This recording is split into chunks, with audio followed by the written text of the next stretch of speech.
Hi guys, and welcome to Turn 2 episode 25. Today our guest is Dart. My name is Gnimsh, and also there is my co-host Frodan. Hello. So, Dart, it's good to have you on the show, man. Yeah, thanks for having me. I really appreciate the invite. Great. And Frodan, how are you today? I'm doing good. Apparently, my camera and internet are not willing to cooperate together, so you're just staring at a wonderful picture of me. I hope you guys enjoy. I think it will be all good. Yeah. It's Well, okay, I'm on. especially there's a podcast of people who listen to audio only, so nothing actually changes for them. The experience is still the same. But for people who are watching it live, they're not going to be able to enjoy all the rampant strippers and stuff going on in the background of my cam. So that's too bad. Let's hope they endure. Yeah. They can see Dart, and Dart is like one of the top Hearthstone players as well. And but I think that a lot of people actually don't know you, man. You recently won Hearth Wars. You won an ESL. So maybe tell us more about yourself, like who you are, on which team are you, and what are your achievements? Yeah, absolutely. My name's Matt, better known in game as Dart. I'm actually on Team Good Guy, together with Firebat, Life Coach, the infamous shirtless streamer, Count Chocula, and Mono. So originally I started playing this game just in my free time. Never really thought it would ever become a big thing. And out of nowhere, I realized I was hitting the top ranks. So through, I guess, the smaller community tournaments, I started building my name. And some of, I guess, my bigger achievements is obviously winning Hearth Wars this past Monday. I won ESL King of the Hill a couple weeks back, 2 weeks back, actually, when I lost to Chalk, right before I lost to Chalky. And then I've won quite a few of the ESL Community Cups. I think I'm in top 16 of that league. I've won some of the Soulspire Sundays. But as I get invited to more and more of the bigger tournaments, I hope to continue to succeed. So, what is your background actually? Is it your first card game, or have you played card games before? Um, I played Yu-Gi-Oh when I was 10 years old. I was in a kind of a small town, so there was never really a big tournament scene, but I would always go to this local card shop. As a 10 to 12-year-old, I would play against college-age people, and they would always get mad as I would beat them when I was such a young kid. So that's kind of where I grew up learning how to play cards. But since then, when I saw that Hearthstone came out, I saw an opportunity to kind of relive one of my favorite pastime games. And then any other games like competitively? No, I played World of Warcraft for a little bit. When I did Arena, I think like season 4 and 5, I was usually top five in the Arena. I think I capped out around like 2,700 in 3 versus 3, but it was never really that big of a competitive scene for me. It was just more downtime when I was just for fun when I was in high school.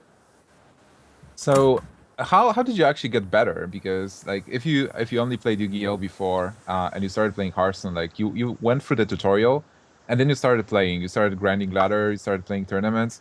Like how did you get better so that you are actually able to win Hearth Wars and other tournaments? Okay, so this is something I always tell people is when I started off, obviously, for me, I've actually never spent a single dollar on the game. So because of that, I was forced to actually learn Arena. And for me, Arena actually not only taught me all the cards in the game, some of the combos you could use, but it allowed you to think outside the box using different combinations of cards that would actually help you build a constructed decks. So any new player, I actually recommend that they don't spend any money until they get really good at Arena, can get consistently 7 or 8 wins per streak. It really helps build your confidence, the understanding of the game, the mechanics, and really how to build a strong, consistent deck, depending on the meta of the current ladder. So how did your like adventure start with London Conspiracy, known as Team Good Guy? So how that worked is originally, obviously, I was never as well known as you, Gnimsh. But so Am I we am I well known? Oh my God. so we wanted Thank you. to. For me, I wanted to provide an opportunity for me and some of my friends who I believed were some of the best players in the game. For example, Firebat and Count Chocula, who neither of them were known at all at the time. But yet I'd consistently seen them in community tournaments, always doing extremely well. Firebat and Count Chocula are always top 10 legend almost every season. And they always played until they got rank one. drop back down, and then we're able to climb back up. So we decided just to kind of make a team as a group of friends at first to see if we could go anywhere, and which is when we found London Conspiracy. And obviously, as someone who's never been in competitive esports, oh hey, someone's offering us to join or offering a team opportunity. So we were like, hell yeah, let's do it. But as time went on, we realized that London Conspiracy cared so much about their other teams that it actually created restrictions for possible sponsors we could pick up. Wait, what other teams does London Conspiracy have? It was the first time I heard of it. Am I missing something? I think it was actually just a very small London-based team, but they did have some connections, some decent sponsors that we originally thought would have helped us out. I think they had a Dota 2 team, maybe a CS:GO team, but really, yes, that's interesting. But the issue with that is we found a few sponsors that wanted to provide for the Hearthstone team, but not the other London Conspiracy teams. However, that created problems within, I guess, the management of London Conspiracy. So we just thought it was in our best interest to leave and kind of form our own thing with Team Good Guy. Nothing against London Conspiracy. I loved all the managers and owners of them. They were very helpful whenever they got the chance. It was unfortunate that we had to part away from them, but it was a good experience. It's kind of a learning time for us as new into the esports scene. So what is like the structure of the Team Good Guy then? So you left from London Conspiracy and now you're on your own, or are you being backed by an organization as well?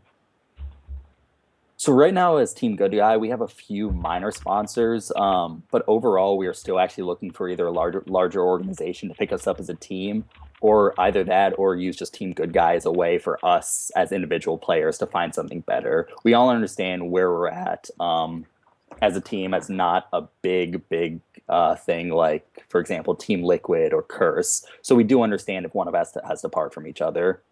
Now, I'm sure you're wondering how we managed to pick up Life Coach in the situation we were in. Oh yeah, that's a good question. The man, the mystery, the legend, Life Coach. Oh, Life Coach, the famous shirtless German streamer. So I still don't understand the man. I love him. He's great to play with. He is unbelievable at this game, and he pulls off stuff that I don't think is even human when it comes to actually ladder. But when we first messaged him, I realized that he was a good player, and he seemed like someone who was more interested in joining a team with the top players in the game versus a top streamer. So when we first contacted him, he was extremely hesitant. He got to meet all the team, and it took about a month and a half total time for him to finally agree to join our team. He wanted to see how he did in ladder, how he did in tournaments, and as he saw, I don't know if you actually ever saw this picture. At one point during season 1, I think it was in the middle of the season, we held rank 1, 3, 4, and 5 legend, our team alone, which I have a picture of, which is huge. And at that point, once he saw that as a team we could prove that, I guess he thought we were the best in Hearthstone, he agreed to join. Because for him, money is not really the big issue. He just wants to play with the best and be the best. The question is, when was this exactly, Dart? Was it when everyone was playing Hunter or when everyone was playing Miracle? Answer me. It was actually right near the end of everyone playing Hunter. And the reason that for that is I'm sure it took a while. I'm sure you realize that it took quite a while for everyone to find a counter to Sunshine Hunter. Mm-hmm. So actually, Firebat and I found an extremely hard counter to it before KitKats released his Warrior build that countered it. We did something kind of similar on the lines, and that just took our whole team to the top of Legend. We found a really strong pocket, like a kind of a pocket in the meta where we could find a counter deck that could beat 90% of other decks playing. We all took advantage of it, and we all climbed without much of a problem. That's cool, man. That's cool. Now, with Team Good Guy, is it is it more just like a clan of bros? I see the Jägermeister thing right behind you. I see you in your muscle shirt. Is it are you guys kind of like bro culture? Is that what you guys doing as a clan? Like, tell me a little bit more about like the team identity here. Oh, for us, that's one thing that was actually important to me. Like I said, we originally started playing with people that we enjoyed being around. Obviously, I just graduated college. I'm going to medical school next year. Firebat is 19 himself. Count Chocula is a junior in college. Life Coach is kind of on the outskirts of our group. But again, if you bring Life Coach into a conversation, it just becomes amazing. I quote from him one time is, "We go to Europe, we part." It says, "We go to Europe, we win tournament, we make party." So no, we have a good group of guys. We all have fun what we do. We take it seriously enough that we provide opportunities to grow as a team. But at the same time, if we lose a tournament, if something happens, we're there for each other and we pick each other up and still find a way to make it a good time, which I love. It's all people that I could see myself hanging out with in real life. Right on. Right on, man. What's the first tournament you guys will show up to? I'm sorry? What's the first tournament you guys will show up to? Will show up to? That really depends on if we can find either a head organization or sponsors that have the ability to send us to. I'm sure you've realized that most of the big LAN events are in Europe. So with most of us being from the US, it's quite expensive to send a whole team. Life Coach was supposed to go to this past DreamHack, but he did have a brand new baby girl. So I'm excited. He's obviously excited about that, and our whole team supported him in his decision not to attend, and said congratulations. But really, it depends on whether an event, either a big event comes to the US, for example, BlizzCon, or we pick up a sponsor, find like, I guess, an organization who's willing to send us overseas to go to a big event. What about Canada? Canada would work too. I'd be fine with that. So I think IEM was teasing that they'd come to Canada this year. Or was it IEM? Maybe it was another event. I don't know. If so, you guys would go to Canada then? Absolutely. I think that would be within our price range in terms of the sponsors we have currently. But again, we are still looking. Right on, right on, right on.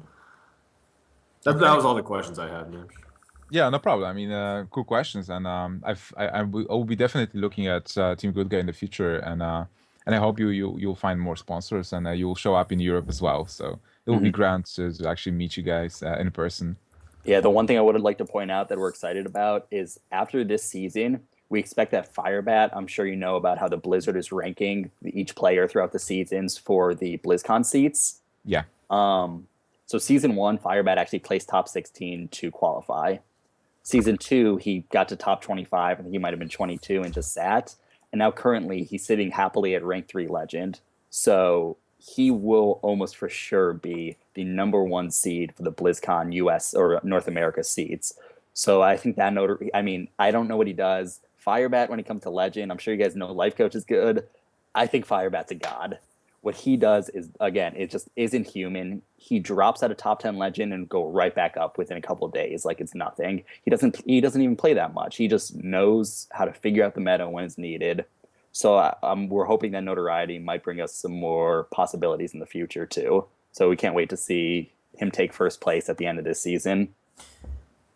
All right. Well, it's really, really cool. I think for people who are watching and don't understand, like those 2 seeds are huge for the BlizzCon tournament because you get seeded 1 round ahead, which is like so much of a less headache to worry about, right? It's essentially like being in a winner's bracket. Yeah, I think it's top 16 actually, right? Is it? I think you go straight to the Swiss round. Or it's like you start with the Swiss round for 156, and I think you skip the Swiss round. But I'm not sure how many players advance to after the Swiss round. I think it's top 16 actually. So it's like I might be mistaken, but I think like 2 players will be seeded in top 16 out of the region, and 14 people will have to battle for Swiss to actually qualify. I might be mistaken though. It's a huge advantage to be first after the region qualifiers are being closed. Talking about tournaments, so you won Half Wars. Like I haven't been watching Half Wars, but it was a pretty interesting tournament with a lot of cool people and top streamers and top players. So how was it? I mean, how did you get in? What was the format? How did you win? I would like to say first, I would like to thank Slight, the person who actually single-handedly set up, in my opinion, one of the best tournaments hosted, and I can't wait for it to continue on. So how it works is it wasn't for a lot of prize money. His goal in hosting this tournament was to allow some of the unknown teams to face some of the what are considered the top teams in a well put together, good, amazing formatted tournament. So it involved 7 teams and 2 individual players. The teams included, I think, Mana Grind, Tempo Storm, um, who else? VVV, MYM. It had some amazing teams in there. But then it also had teams like Good Guy, which no one ever heard of, Team Ferris, which again no one's ever heard of, and then the individual players were ISOCAS, and that's admirable. So it was 4 groups of 4 people, and it was a round robin tournament, best of 3 in those groups. One person from each of those groups moved on for the semifinals, and then obviously to the finals in third and fourth place. It was actually a $10 buy-in, so we had to front our own money to get into it, and winning only got like $100. So it's really not that much. However, Reynad was actually nice enough to allow it to be put on his stream, giving it the viewers that I guess Slight wanted and thought necessary. And Reynad was even willing to cast, which was amazing. He did. I guess it was a long day for him. He streamed all day prior to it, and he was nice enough to continue through the 5-hour long tournament. So again, thank you, Reynad, if you happen to be watching this. Yeah, definitely shout outs to Reynad there. I did not pay Dart to say that, by the way. Yeah, Frodan did not. No, but your check's in the mail. Thank you for that. But then, so what ended up happening is actually both Firebat and I from Team Good Guy went 3-0 in both of our group stages and went on to the semifinals.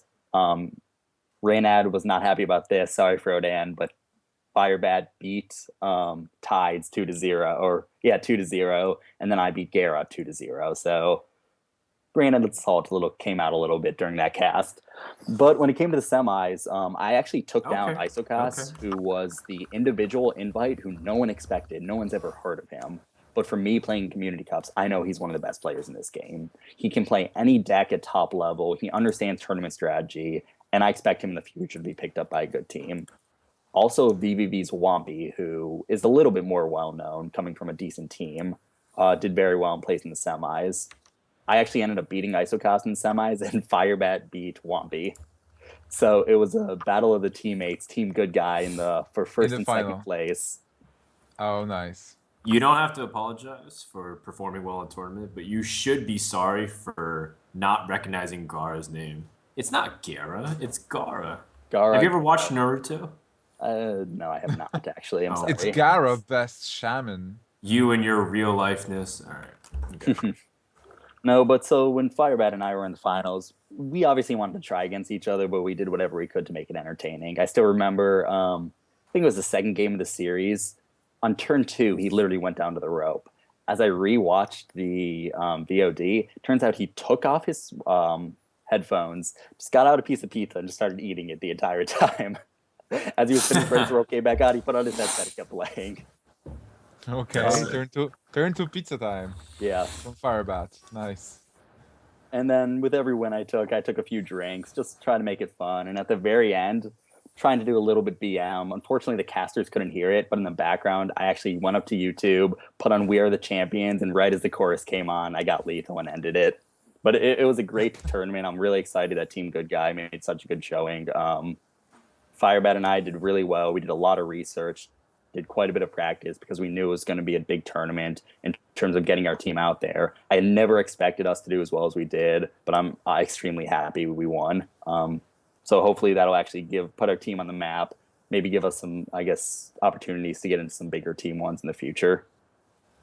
Oh yeah, definitely. I think, yeah, you did really good, and it was a great showing. And I guess you'll be still playing in other tournaments. So definitely a person to follow and a team to follow.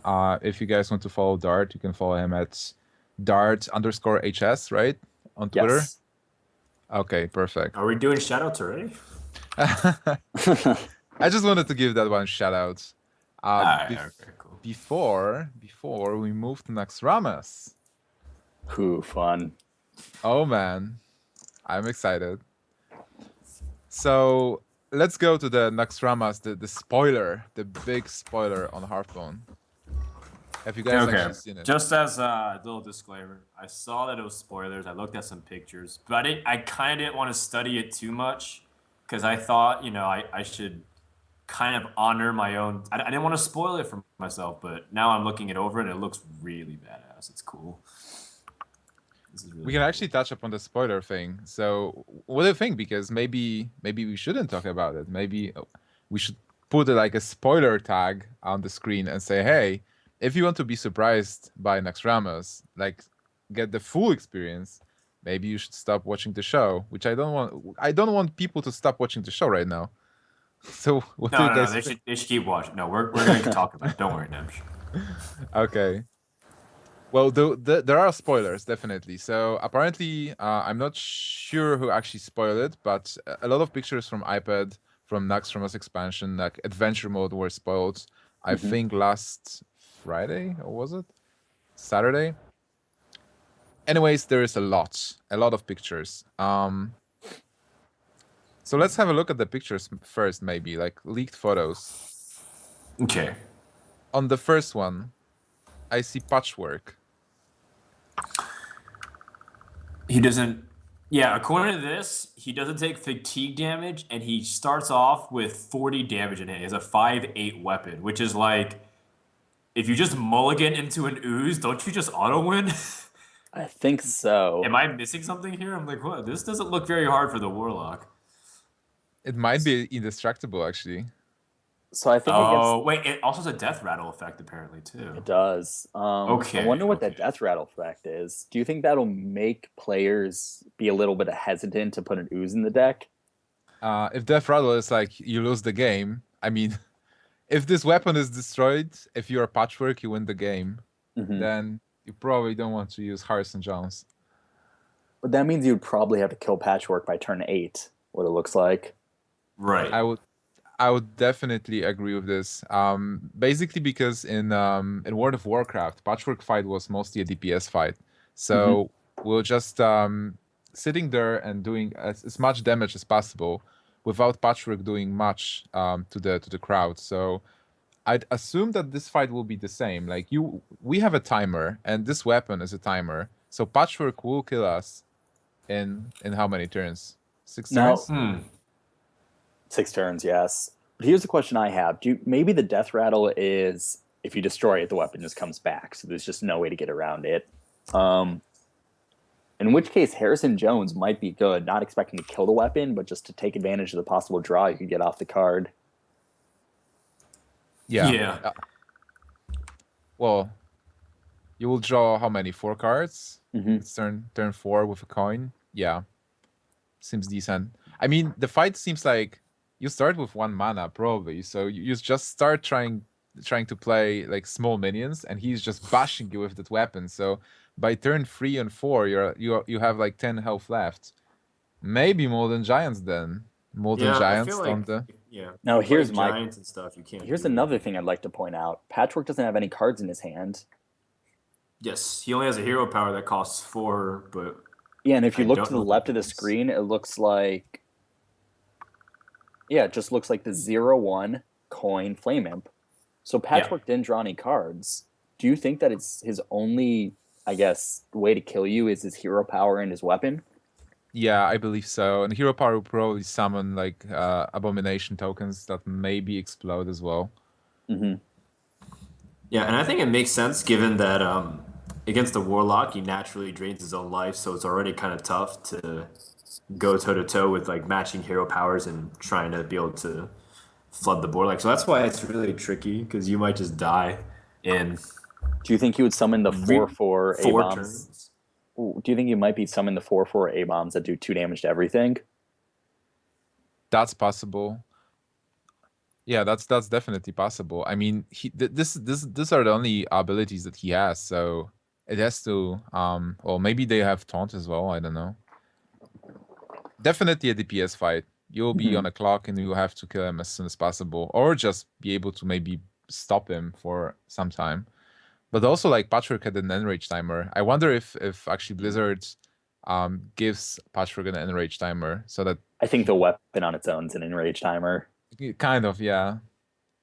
Wait, maybe that's why there is a death rattle. Mm-hmm. So it's kind of like an enrage. So like when he actually, like, when you pass turn 8, right? It's 7 strike. It's 8 strikes. So turn 8 after the strike, it will the weapon will be destroyed, Mm-hmm. and maybe then it enrages Patchwork. Apparently, the hero power is that it can destroy a minion for 4 mana, Oh wow, which is in really? line with what Blizzard values. Like, if you kind of look all throughout Hearthstone, removal seems to be kind of priced around 4 to 5 mana. Like, I guess Assassinate is basically this equivalent of it. And you kind of have Polymorph and Hex kind of like float around those kinds of things. So it makes kind of sense. It's cool. It's cool. I want it now, please. Yeah. So, Okay, what let's do you think would be the best strategy against a boss like this? against Patchwork. What kind of deck would you try to build? I've originally thought like Handlock, but then if you can just straight up destroy a minion, it's just going to target your 8/8 giant that's taunted. So I think it's kind of like the same way as you kind of defeat, like the aggro warrior in a sense that use a lot of weapon-based damage burn. So if that's the case, it's like quantity of taunts instead of quality, and you just want to have a lot of like really annoying ways to deal with it. The first thing that popped in mind is like, well, obviously you play cards like Feral Spear, but this is Warlock we're talking about, right? And each class is specific to the boss, according to what I'm reading. So if that's the case, then you got to play like a lot of the small taunters, like stuff like Knife Juggler is going to be so annoying for him to deal with if you're tossing out like shield bearers and stuff. That's true. Yeah. That actually You, makes a lot of sense if the class is specific to the boss, because Mm-hmm. think about playing Mage against Patchwork. Like, just playing the small minions and using Icelands and freeze effects. Don't play a minion ever, so he can't hero power. He just attacks you. You use ice barrier and ice block, and you I win. feel like Water Elemental would be absolutely killer in this matchup if Yeah. he just every single turn stop that weapon. Yeah, you play Frost Elemental in this deck. I guess you could do that. Stall for a turn, and then something like Defender of Argus. I don't know. Oh, you can hero power it though. That's because Frost Elemental costs 6. Now, believe it or not, I think a Paladin might be very good against this because your tokens every single turn. Do you really think the Patchwork's going to use 4 mana to get rid of a token every turn or run that weapon into a 1/1? If not, your 1/1s will get value every turn. Oh no, you're right. It's because I'm reading the notes, and apparently the clash challenges are only specific to specific heroes. Like Jaina will be feeding Hygan, so Patchwork will be. You can take it on with any class. In which case, yeah, I think what you just said, Dart, makes a lot of sense. Yeah, and then Mage is also possible there. Unless maybe you can't freeze Patchwork. The bosses can have those specific mechanics as well. Yeah, but like stuff like Mirror Image is going to be so valuable and annoying. If 1 mana buys you 4 turns worth of stuff. It's pretty disgusting. And with all the freezes and stuff, I imagine he can't really do much. Yeah, agreed. Let's move forward maybe to the third picture, which shows the Fugen and Stalag. Who? So those are the two guys that guard Thaddeus, who is like a big Frankenstein-like creature. So before you even reach Thaddeus, those guys are they have to be killed, and they have to be killed at the same time. Here, I guess you don't have to kill them at the same time, but you have to kill them in the same game, which is kind of obvious.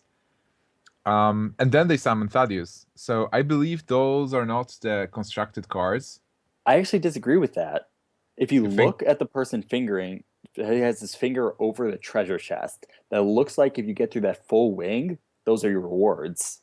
Oh man, then it's really weird. Huh. But it kind of makes sense. Because if you look at the treasure chests in the above wings that have been completed, they're gone. That means you probably received those legendaries. Sure. That makes sense. So what do you think about their stats?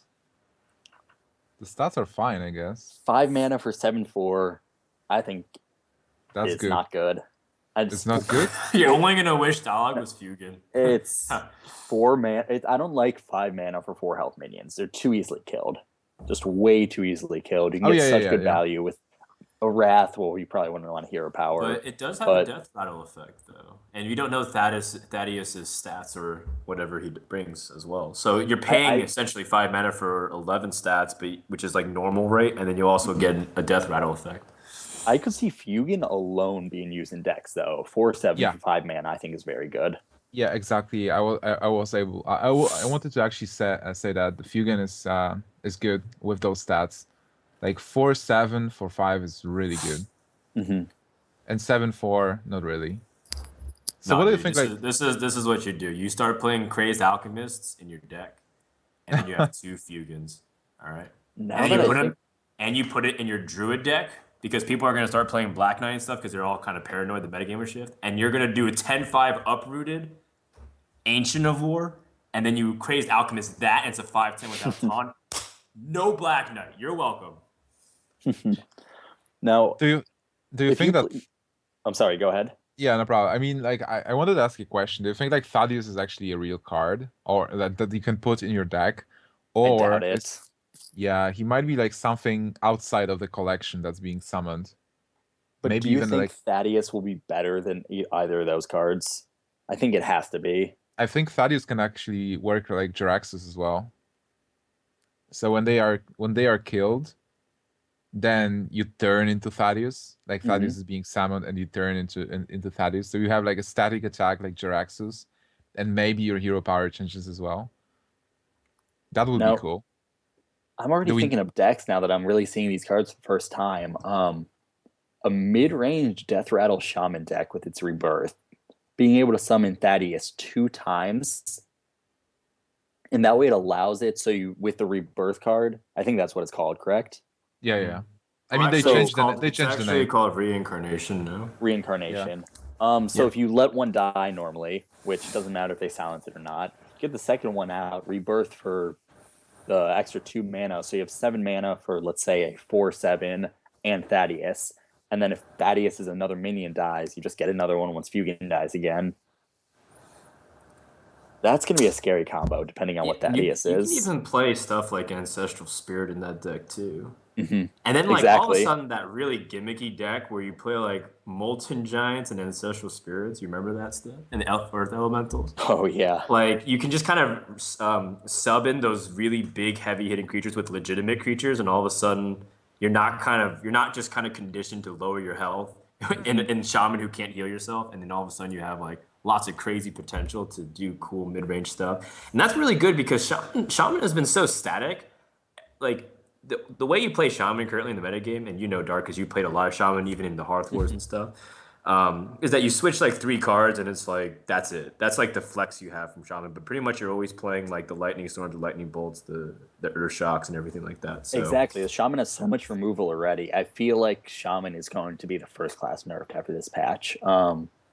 With Earthshock being so important against Death Rattle effects, yeah, that right away brings Shaman up. They have the that is removal. such a good point. You're so The smart. Oh my problems with god. Shamans right now is they don't have strong mid range. I guess you can consider Fire Elementals mid range, but a lot of people have been putting Harvest Golems, Yetis in there just to kind of fill that void. However, with what I'm seeing right or what I'm thinking right now is Shamans will kind of move up in the ladder or like in just the overall rankings because they do have that early game removal.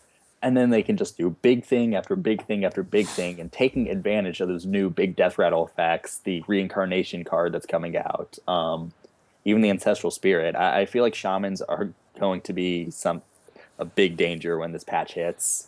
yeah, definitely. I mean, Earthshock really makes me sad. Like, look at those two guys. They have to trigger to actually summon Thaddeus, and how sad will you look when you summon the second one and he got silenced? Especially because they are legendary cards, so you can only have one copy in your deck. Mm-hmm. I, So I guess that's why you might want to save it for the reincarnation opportunity, depending on how it works. And at the same time, there's not that many good silence cards out. Eagle is not, or the Ironbeak Owl is not great value, and neither Spellbreaker. is, yeah, and Spellbreaker just doesn't fit with its 3 health. yeah, that's right. But I maybe think like if people the will have metagame to shifts, though. Oh my yeah, they god, will have to. Mass the Spell from Priest is gonna be so good. Yeah, You mass say that, dispel I for the still don't win. think it'll be that great, No, personally. I'm totally trolling. But at the same time, I think people would legitimately try to make that work. Maybe just Mhm. having one of in a way. I agree And with that. and it cycles itself, which is really nice in that regards. And it's just like it'll function the same way as Hammer of Wrath does for Paladin, where like The most important thing is to kind of slightly affect the state of the board and to draw you a card, more importantly. Mm-hmm. For around the same mana cost. I think Mass Dispel would be perfect if it was just 3 mana. Just 4 mana is a little bit too much. I think 3 mana would be overpowered. The problem is you can't get a range between those two. Well, you can do 3 mana, lose a mana crystal, overload for 1, and you're like, what? I thought I was playing Priest. It will be interesting to see. By the way, like Mass Dispo, let's have a look at the picture with a Death Knight, Sir Zalek. I think it's Sir Zalek, right? Or Zalek? Where? It's the 5th picture. The 5th photo. Wow. With immune. Wait, Your hero is what? immune. Your hero is immune? Yeah. No. I don't So- think this will be a constructed card. Okay, because that you is look way, on- like... Oh, man, you slam that, and then you, like, Master of Disguise that with Rogue, and it's like GG. It has 7 health. Oh man. 7 Yeah, health. that would be. It's like, the only way to kill it is to brawl. That's it. Plague Or Strike. Twisting Nether. Vanish. That's the only way you can address Sir Zalek. Like, what are these cards? Well, basically, Mass Dispel. yeah, it might be the Mass Dispel is a great card in here because those are the Riders of Apocalypse, if I'm not mistaken, right? For the military wing. So there's like a couple of dudes you have to kill before you can actually damage the real boss. So he's he's behind them. So if you use Mass Dispel and he's not immune anymore, he only has 7 health to be dealt with. There's something you should take a look at. Look at the boss. He has 7 health. Yeah. So it seems like there will be 4 dudes in front of him that you have to deal with. 4 Death Knights. Right. And the obvious way is to kind of prevent it from getting burned. This is just really cool and interesting. And basically, this kind of gives people everything they wanted because one of the most common things you always used to see in the subreddit or just general forums was puzzles. And these are all indirect puzzles that can play in different ways without specific scenarios where you get to kind of choose your own setup. So I think this someone in chat actually mentioned something genius. Kodo. Oh yeah, Kodo is yeah. also right here. Do you think Blizzard would let Kodo just take that card off the board just that easily? No, there's got to be like another card that say like battle cry effects don't work or something like that. Oh, that would be awful. Yeah, that would actually be. That just like renders 1/3 of the card pool like useless. I feel like Mass Dispel is still a stronger card here. Like with the Kodo, if there are 4 riders or like 3 riders, you only deal with 1. Mm-hmm. And I Now, believe here's- that I'm sorry. I believe that the boss will have some spells. It's not patchwork, so he will be able to deal with stuff. Yeah, that's also true. That makes sense. And then the 5 mana hero power. What do you think that could be? Summon all 4 of those minions again? Let's see if it's There are listed. because I read a card that says like if just like summon back everything that died this turn or something like that or this That's game. That's Kel'Thuzad. That's Kel'Thuzad. He's actually next. Okay, let's talk about that guy because that is broken as hell. Oh my Okay, god. let's I go to think- Kel'Thuzad. And it says reward from completing Frostworm Layer. That's going to be an actual card in the game. Yeah. Yes. Yeah. Unleash the Hounds, what? No, move over. or you do that and you unleash the hounds. Oh, wait, no, never mind. It's 8 mana.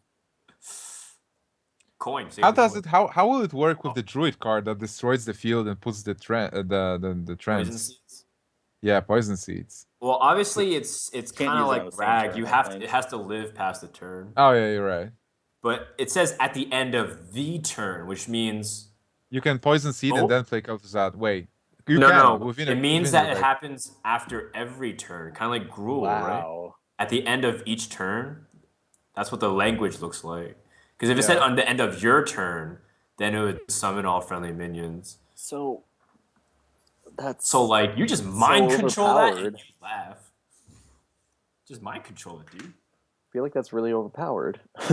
That's Kel'Thuzad, dude. He has to be overpowered. But once again, Shaman has Hex. Oh damn, that shaman. Well, I think that this card is actually great. I mean, it's hard to see how good it is right now because it seems kind of clunky with like 8 mana and 6/8, but it enables a lot of combos. So people will try to use it and abuse it as well, and make those sick turns where when you trade the whole board, it doesn't actually like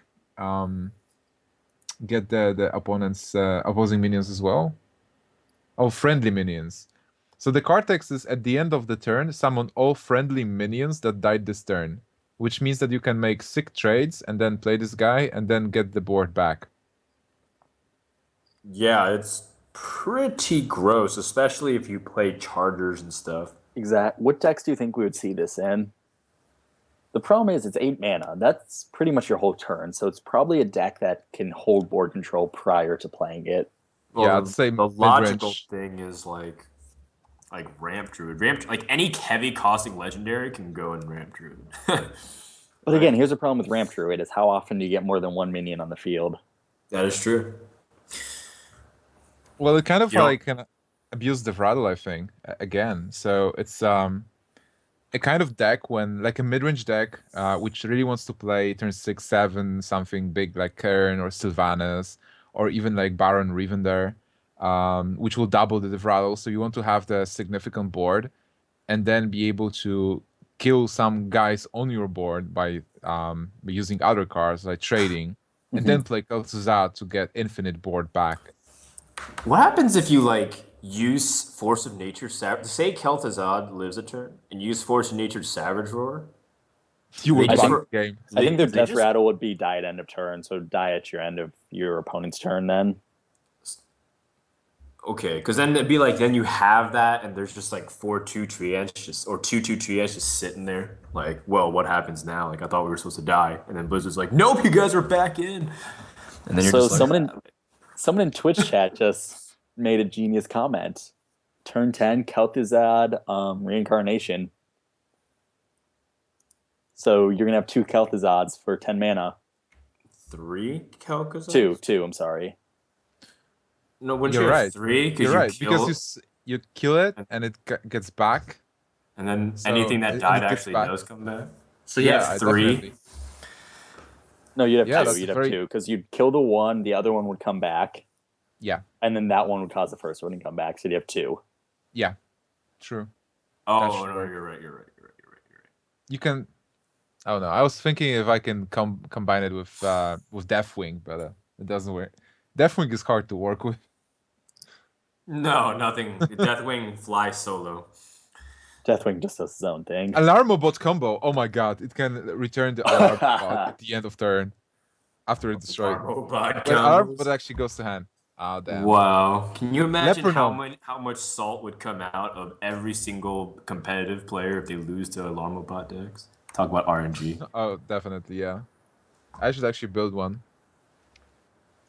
Yeah, so definitely Kel'Thuzad a lot of potential here. Yeah. But okay, so this is something I'm going to ask you as a competitive player, Gnimsh. Are you going to be someone who will try to go through adventure mode as fast as possible, looking up how other people did it if you have trouble beating it? Or are you going to take your time and just kind of enjoy it? Because if you rush through it, you can actually take advantage of those cards on ladder before other people can.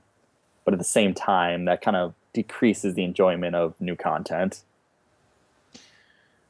Oh damn, that's a hard question. I will probably try to get those cards as soon as possible, unfortunately. So I'm willing to decrease the enjoyment from the whole adventure mode to get the edge on the ladder. And I will probably like what I normally do is I will rush it, get the cards so that I'm competitive on ladder, and then probably get back and take my time and have fun, try the challenge modes and stuff. And what about you? I haven't decided yet. See, things like this, I love. Even the tutorial is my favorite part of this game, more than even winning big tournaments. Wait. So, Dart, you tried to break the tutorial before, right? Where like you tried to see how long Millhouse Manastorm could actually last, assuming you gave him infinite cards.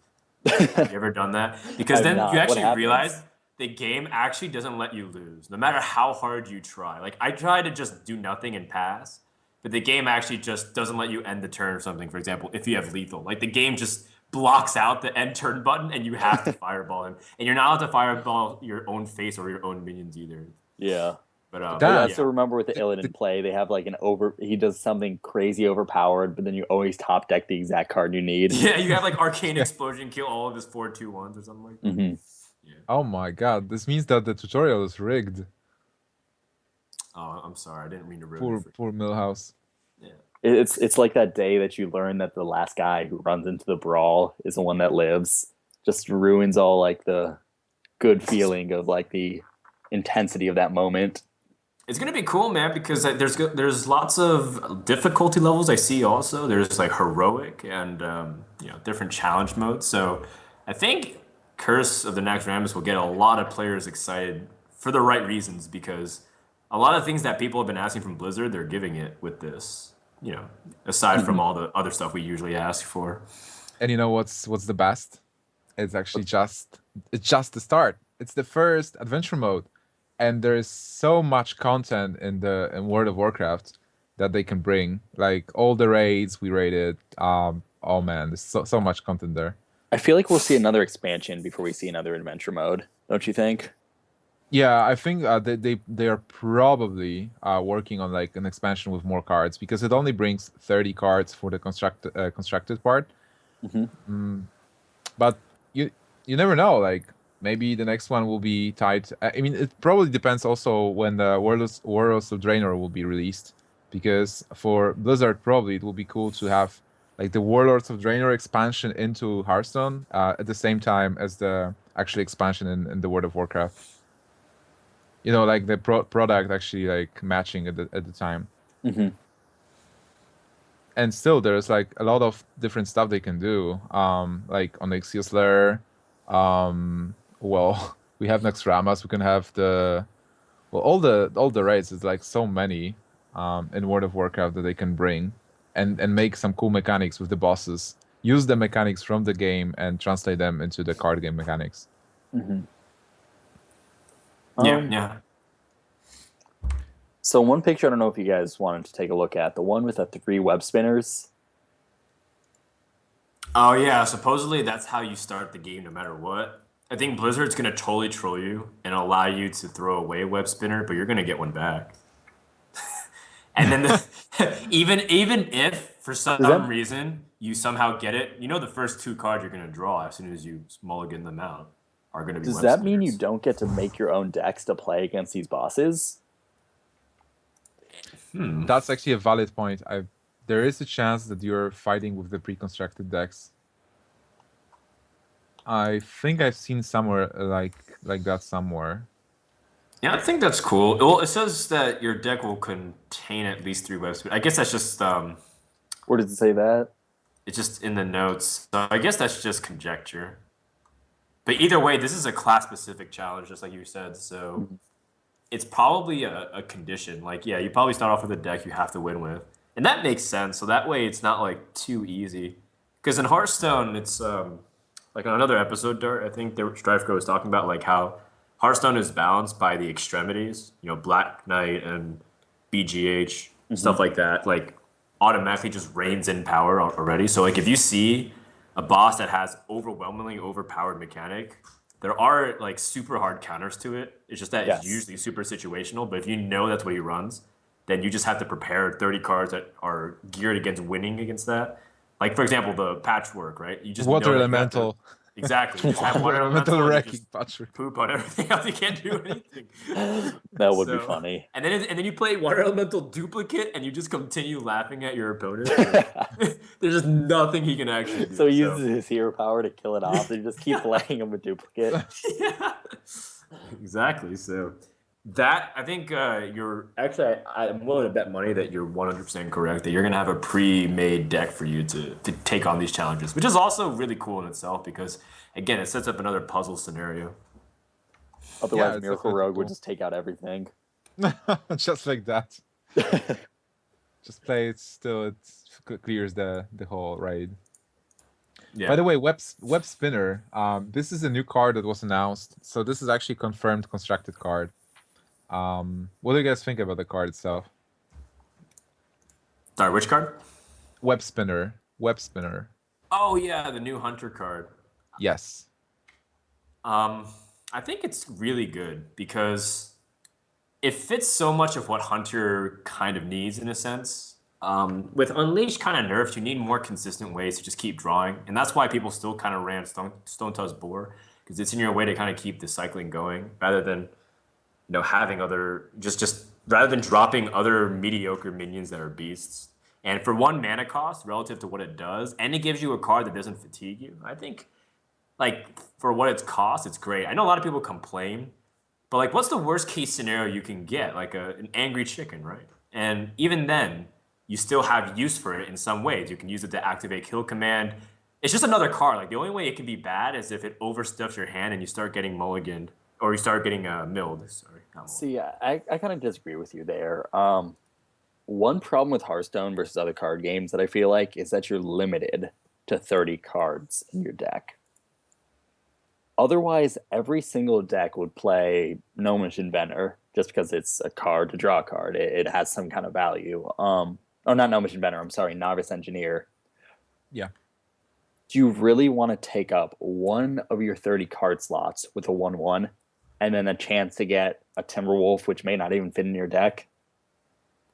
But the difference is that if Hunter has noticeable weaknesses already at that mana slot. Like at one mana, you're usually kind of tracking or you flare. And a lot of times, and you see Hunter games too, the mana management is a little bit wonky, and you're always kind of like trying to hero power, and you always have like one mana left over. I think it fits really well too because just for the sheer value, like the scale of what you can do, I think someone calculated, and you'll average like 2.5 mana basically for whatever you draw, which already in its sense gives you more options. And I think Hearthstone, kind of going back off your point, Hearthstone already is a game where more options already is like super powerful given the limitation. Like 30 cards is really nothing, and you're playing with 31 cards in your deck now. Yeah, there's also one more aspect that's actually pro this card because you get a random beast, which it might mean that you'll get the angry chicken,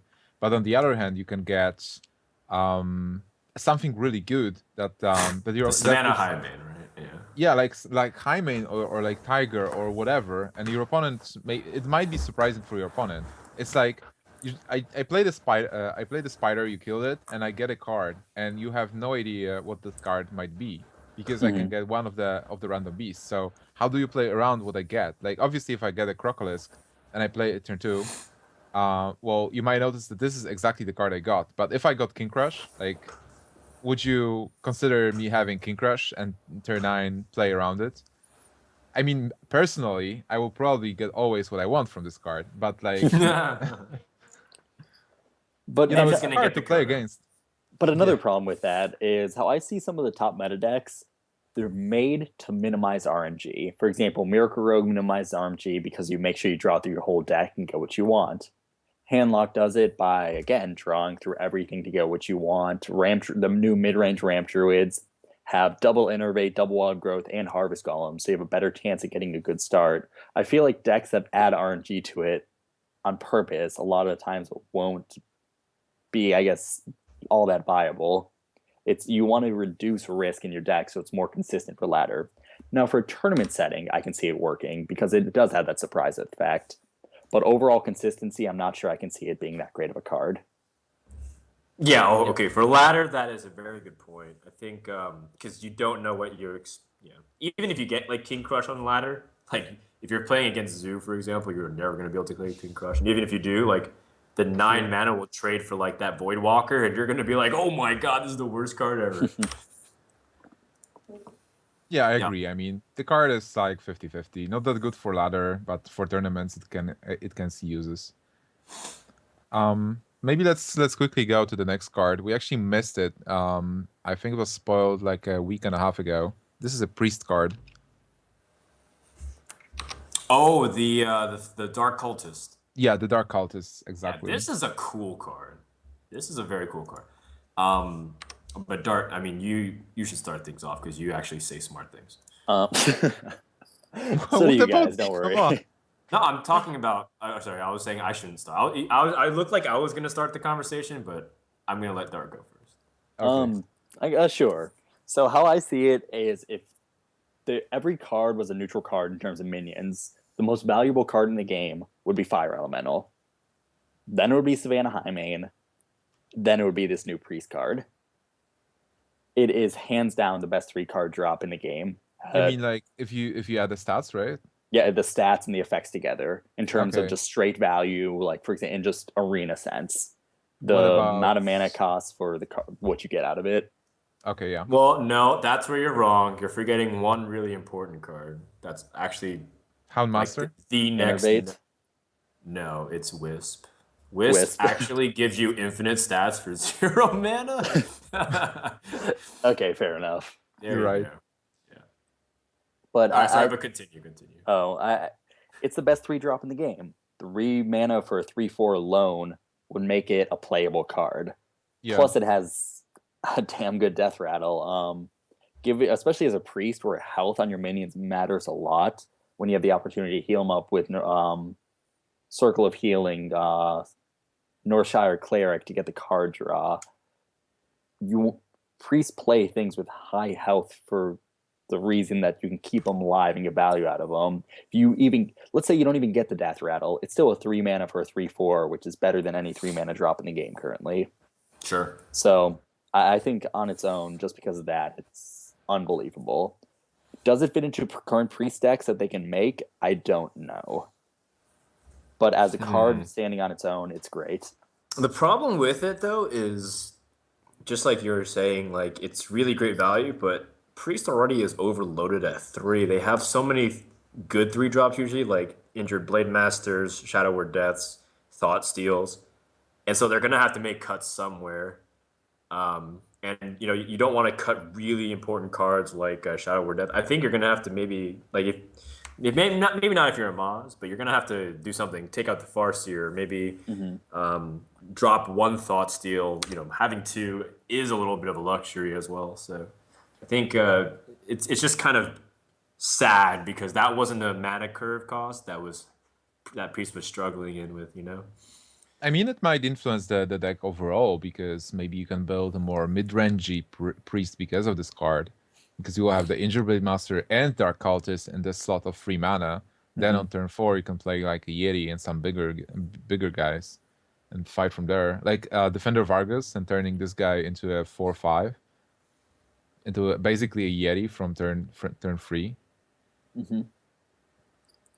Now, one thing I could see happening, which I actually thought was going to happen with priests over time, is kind of like what Frodan said.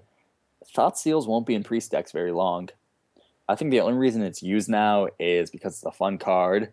If you get good RNG, it'll win you games, but a lot of times it does almost nothing. I mean, how many mages, like aggro mages or mid-range mages, really use Arcane Intellect? It's just too slow of a card. So Thought Steal is kind of in the same thing. So I feel like as more cards like Dark Cultist come out, priests will shift to the less RNG base and allow room for the Dark Iron Dwarfs into that play, like Gnimsh said, which, thinking of it, that's a great card in a priest deck just because of Shadow Word Death. Yeah, I agree. And like also, Arcane Intellect is better, arguably better than Thought Steal because when you play Intellect, you get 2 cards from the deck that the cards that are designed to work with the deck. And with Thought Steal, you get 2 random cards from a random deck that your opponent plays. So it's kind of risky to play Thought Steal. So yeah, I mean, good card. Any other comments on this card? The art is pretty cool. Yeah. I think the last comment is that people are like, this will, like, as much as it's a great card, it won't, like, I don't know if it'll single-handedly bring Priest back into the win percentages people really want it to see in. I don't know, because I don't know. Like, do you feel like you can though, Dart? Like, I feel like a 3-drop really doesn't define too much because like you can deal with it early, and if Priest doesn't get a good start, like per usual, say they still draw spells and a 3-drop, and then they still don't follow up till like maybe turn 5 with like an Azure Drake, or they have like an Arcanine that they want to hold. I don't know. Like I feel like it still doesn't really accomplish too much in terms of the grand scheme of things. Yeah, I completely agree with you. Priest will still be the bottom of the ladder. Okay. It's a great card. In the future, when more cards come out that priests have access to, this one card could set them over the edge of being overpowered, but as it stands right now, I don't think it'll do much. You definitely have to combine it with something like maybe if you use it with Nerubian Egg, because I think Tides of Time keeps telling me like Nerubian Egg and Priest is going to be way too strong, way too strong. And then I guess if you have Nerubian Egg and it dies and a 4/4 comes out of some kind, and then you have the Dark Cultist kind of shut it off, and then all of a sudden you have like a ridiculous version of like Injured Blade Master and away for 2 mana. I guess that's how it is, but that's always like the Priest's problem, that it's always so conditional. Like if this happens, like if you draw Circle of Healing with the Injured Blade Master, then it's like one of the best starts in the game. But oftentimes that's not the case, and you're just kind of sitting duck. And there are Poor still Andrew. answers like SAP and stuff. So okay, let's move on, guys. Let's move on to the team discussion. So let's start off with Kit Kat Sleeves Curse. Discuss. Maybe Dart, you want to say something? Go. To be honest, I love Kit Kats. He's a great guy, but I don't understand why this news is so big. Nor do I understand why he's such a hot commodity on the Hearthstone market. He just hasn't. Man. I am honest when it comes to Shots stuff like this. fired. He is a great player, but he's nothing so special that I think he has the ability to just be like, I'm going to leave Curse. Every team will pick me up. But honestly, I bet some will. And I still personally don't understand why. I think there are many players better than him, or many players even at the same level, but yet he is such a hot commodity when it comes to being picked up as a team. So I personally don't understand why this is such big news. What do you guys think? Frodan.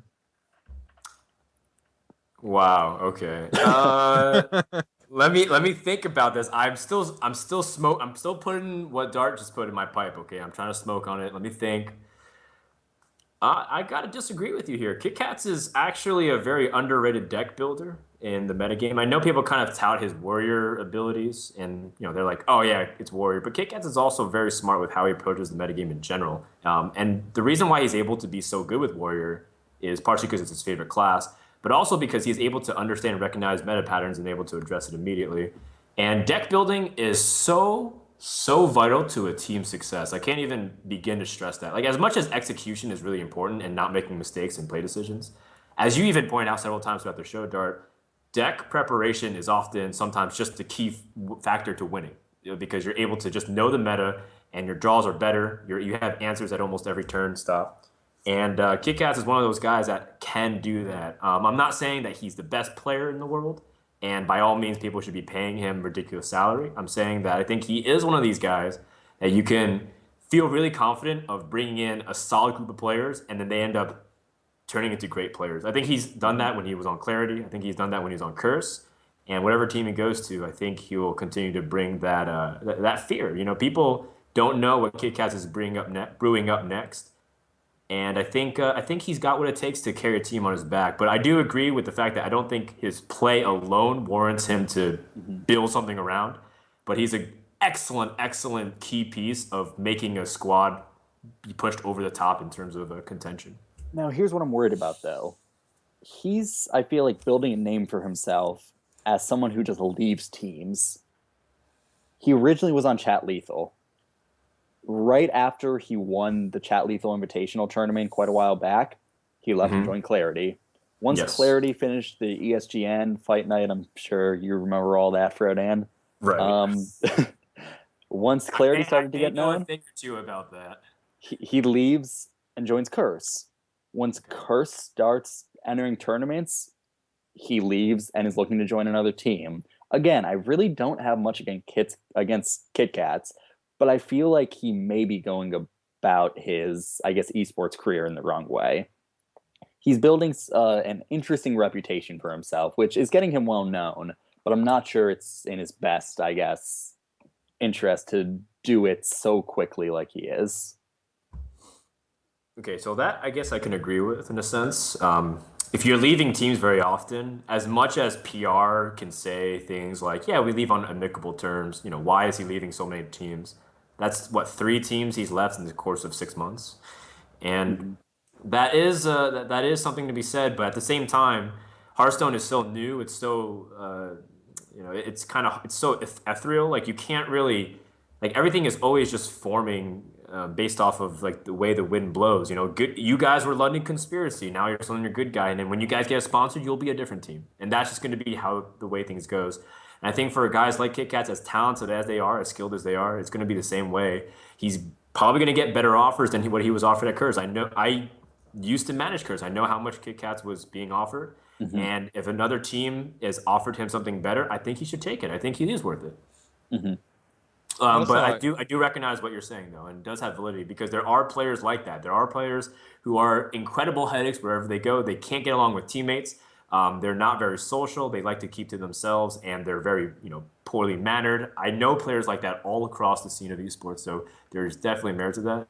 Mm-hmm. But I don't think KitKats is that guy. There probably are people like that in Hearthstone, but I don't think it's him.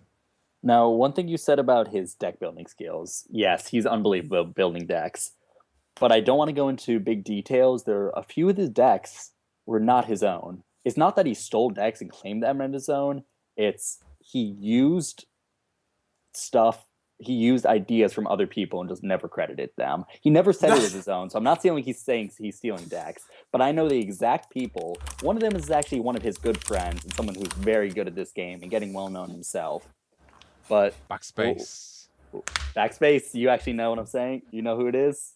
I know Backspace. I mean, I don't know him. I don't know. I know Backspace personally, but Backspace got famous with his last rogue deck. That rogue got really high on Hearthstone, and I think people are starting to recognize him. I think Backspace deserves the recognition that Kit Kats has brought because I know they used to live together, and a lot of the decks that Kit Kats has used, Backspace has had quite a bit of input on. Kit Kats obviously had some of the expertise in terms of playing Hearthstone longer, but I can't wait to see where Backspace comes about in this game. He's done very well for himself these past 2 seasons. I'm wondering if he's going to be able to keep up the momentum in the future, but we'll have to see. You know what's important? It's like because we are talking right now about Kit Kats being well, a great deck builder, a great player, not really being a big news, definitely. So what I think is important is the PR part, because you asked you told us that you don't understand why Kit Kat's leaving Curse is such a big news, and that he's doing well, he damaging himself with leaving all those teams. But on the other hand, like everybody knows Kit Kats. And if everybody knows Kit Kats, people talk about him. And how many people know Firebat or Backspace? So that's very true. I think it's really important in Hearthstone to if you want to be invited to tournaments, if you want to be known, it's very hard to actually only play in tournaments and be good. You also have to come come in front of people and say, hey, I'm this guy, I designed this, and I can design more. Like, you can go and watch me or whatever. Like Backspace did with his rogue deck on Hearthstone. He wrote a guide, he got the deck there, people picked it up, and the deck was great. I've played it and I credited him for that. But if he wouldn't do this, I would use this as like a Chinese deck from the Chinese ladder. So it's like no way to actually promote those people if they don't come out. Like Firebat, you talking about Firebats here on the show, it's the first time I'm hearing about this. Like, I know that I heard Firebat is good, but being from EU, I didn't see all his achievements there. So I'm trying to have a look at the NA ladder and NA achievements, but it's really easy to actually not see those things. Like guys who are consistently in top ladder getting all those points. So for those people like Firebat, Backspace, all the people who are not known but they should be, a piece of advice will be to actually like try to not only test and be the best in the game, try to also let the people know that you're the best, because this game is different than like Yu-Gi-Oh and Magic and Warcraft, where the producer was trying to get you and show you to the people as an example. Here you really have to fight for your own and try to popularize yourself as well. No, I completely agree with what you're saying. That's why I was personally a huge fan of the tournament like Hearth Wars. It allowed the players who are a little bit less known in the Hearthstone community to present themselves and show that they are skilled enough to compete with some of the best people in the world. For example, Gara and Tides of Time.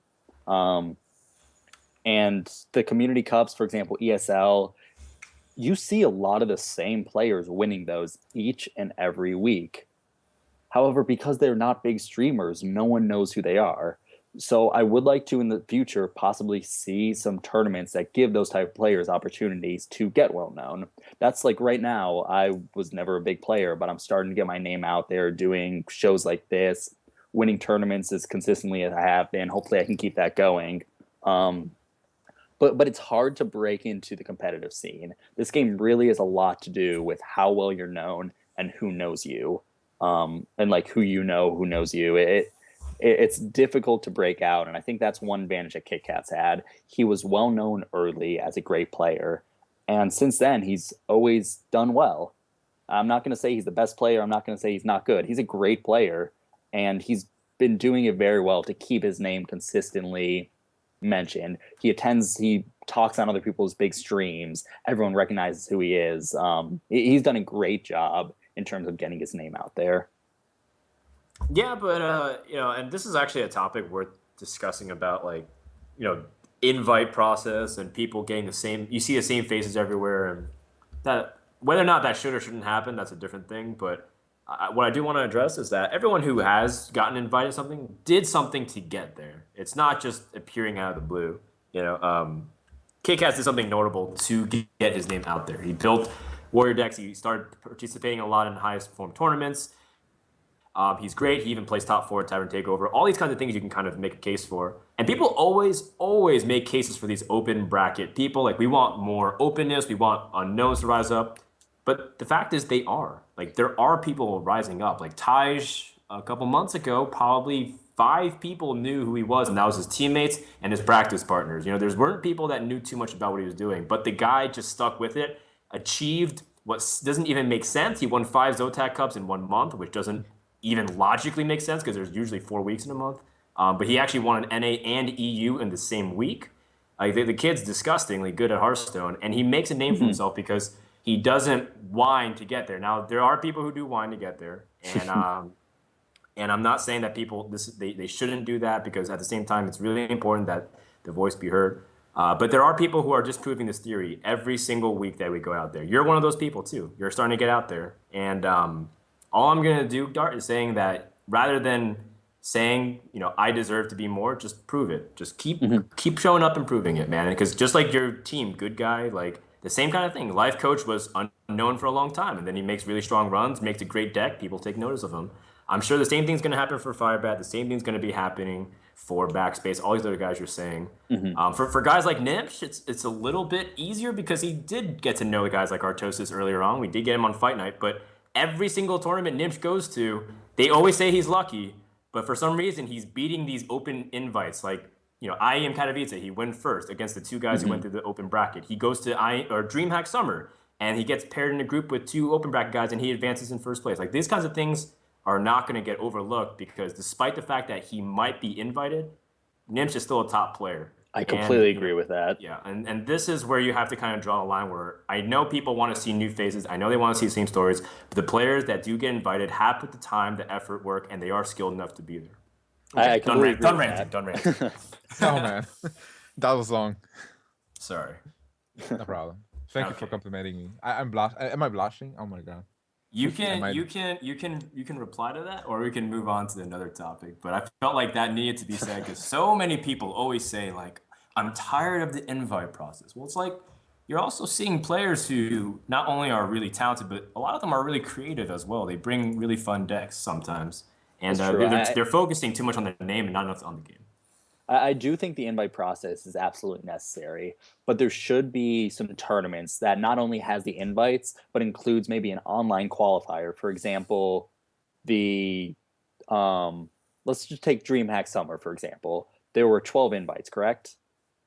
Yeah, 12 invites for people from the... Yeah. Exactly. So what would you think about having 2 qualifiers, one online to allow to get into those top 16, and then one live for anyone who attends? Just giving more opportunities to give those the good players who aren't well known through streams to get into those invite slots. I'm saying that invites are absolutely important because the people who are invited almost every single time deserve it. DreamHack Summer had some of the best players in the game, and all of them played, in my opinion, very, very well. The problem is when you get online qualifiers, there's always a chance that a team will play. So because like the difference between offline and online is that when Oh you're man, on are we talking about this for real, Gnimsh? Okay. uh, I'm telling you, most people don't know that's going on, but it's a really very real. Yeah. Yeah. What is Wait, okay. wait. this? We need to give background. So, I'm just hijacking it for 1 second, but I'm gonna give it back, Gnimsh. Okay, no For problem. people kind of watching and listening, there are a lot of accusations going around every single online event, at least especially with like a mass open bracket of some sort, where people are sharing screens and being able to help each other give plays. And there's actually no way to track or know that this is going on. Like if you're just talking to friends, whether it's through some kind of service like Skype or even like TeamSpeak or something, you just share a screen and you guys kind of just talk over plays. And it's basically playing 2v1, which a lot of tournaments don't even write explicitly in the rules that this is breaking the rules. So it's technically a gray area, but Hearthstone is obviously a 1 versus 1 game, and Hmm. ethically you can make the case that this is essentially borderline cheating. Now, this does end up becoming like a big gray area that people can never truly control. Like, there's no way you can actually do that compared to like RTS games where speed actually matters. Hearthstone is 98% mental, and Hmm. so with that being said, It's take like it in away. poker. Take it And away, Nish. yeah, That's I all. mean it's the same in poker. If you play at an online poker table, and you get to final table and you only have like 8 people to defeat for like $100,000, you just call the best players you know and you say, "Hey, can you help me get the prize? I'll give you 10% or 10% of it." And in Hearthstone, it can also happen. I mean, we it's a gray area, as Frodan said. It's not like cheating per se, but probably the tournament organizer will start adding a rule that you have to play yourself as a one person, not as a team. Hmm. So, and that's the difference between offline and online, because when you play offline, you're there alone. You're stressed. It's totally different experience when you're really sitting there in the spotlight and the camera is on you, and there is the audience watching, and then rooting or like hating whatever. You're really stressed and pressured, and you have to do well in that environment, especially if it's on on iPad and you have limited time and stuff. So it's totally different than, just being on a couch, on a conference call with like StrifeCrow and Life Coach and saying, "Hey guys, do I play um, Hunter's Mark or not? Like, tell me." So that's why that's different. But I would Now, totally agree on Why'd splitting. you have to pick that card? Um, yeah. So now, Frodan, I have a question for you since you've actually had firsthand experience with this. What did you think about the ESGN team match, where it was literally a team versus a team, and everyone collaborated with the entire game set? I can't take full credit for this. Monk from Liquid Hearth helped me with this idea, so I'm not gonna say like it was all my idea. But I took what Monk suggested and kind of deliberated a little bit and put it what it is.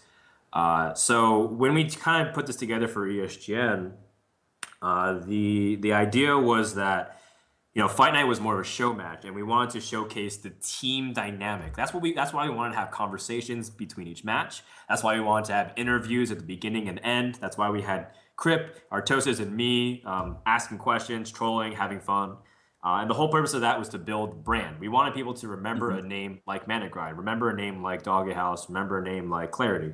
And with these things in mind, that's why it felt like it was a natural match.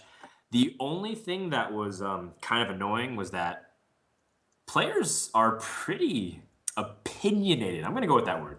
Players are pretty Yes. opinionated. So it's very interesting when a team gets together and like every single turn actually takes usually 90 seconds just because they're talking about lines of play. And there's always that one guy. I think Mana Grind, it was like Reels. Reels was that one guy like saying, no, we should do this. And then Dark Wanix and Duckwing and all of them like, no, maybe we should do this. And then like it takes 90 seconds to do that. So it's really interesting because as much as you think that team play kind of unifies and like, oh yeah, they never make the wrong decision. It's never about making the wrong decision, but it's always like which line of path they choose to take. And sometimes it's interesting because I saw a few times in the team matches where the decisions aren't necessarily consistent because there's so much debate that they end up switching gears. Like, okay, no, you're right, or okay, fine, just stop talking. Like, let me play that kind of thing. And it was really interesting because then there was games that would happen that individually neither of them would be playing. Yeah. So in a way, it's kind of cool, but it's a gimmick through and through. There's nothing like you can't really get away with that unless you're doing it offline. But it's a cool concept, and I want to kind of explore that idea more. I personally love that, allowing multiple players input into each game. I thought that was. I completely agree that Hearthstone is a one-on-one game, but I would like to see the team dynamics come about. For me as a viewer, I like rooting for teams. If you root for one person, it doesn't seem like there's any point to being on a team. I would like Hearthstone to just kind of evolve into something where you work together as a group in one way or another. Yeah, I think the team card was really that was again the thing I wanted to do from the very beginning. Just build up the idea that there's franchises to root for, so that when Doggy House picks up a random unknown guy called Savich at the time, they're like, who is this guy? But I really like Artosis. I like what Gnimsh and Ekop's okay, but he makes a lot of faces on camera. Like they have these ideas, but then like a new guy kind of pops up, and they're like, oh, that's cool. Maybe like how does he fit? And then all of a sudden, this guy becomes one of the Hearthstone superstars, and ends up breaking up with Doggy House and going on to form Curse. So Oh. these kinds of things are cool stories that wouldn't happen otherwise. And that's why ultimately when people are like, oh, I'm sorry about ESGN, I'm like, you shouldn't be. I'm not. Because I'm really glad what came out of it. Like as much as people can make accusations about all the backgrounds and stuff, I'm really proud of what we accomplished through that. Oh man, ESGN did so much for this community. That's incredible. And you yourself, Frodan, like we really kickstarted with a bang. Like the game was not even out, and we had this great show and showcasing people and teams and the game. It was so good. Those were good times, man. Those were good times. So talking about the teams and people, there is another person we haven't mentioned actually, RDU, who just found a team, MYM. What do you guys think about it? I think this is really deserving because MYM is a much better team than people give them credit for. They have great players. It's not just Taj and rest of the people. There's Ignite is really good. Sammy And Drew.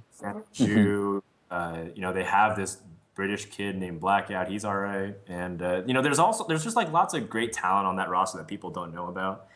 And RDU brings more notoriety and kind of like attention in a sense. So I think now people will pay attention to MYM. It's another team that people look at Gentleman's Cup, which for some reason still doesn't get any attention that it should. They look at it and they're like, okay, MYM's playing in this league. I know that team. They have RDU, they have Taj and some other good players.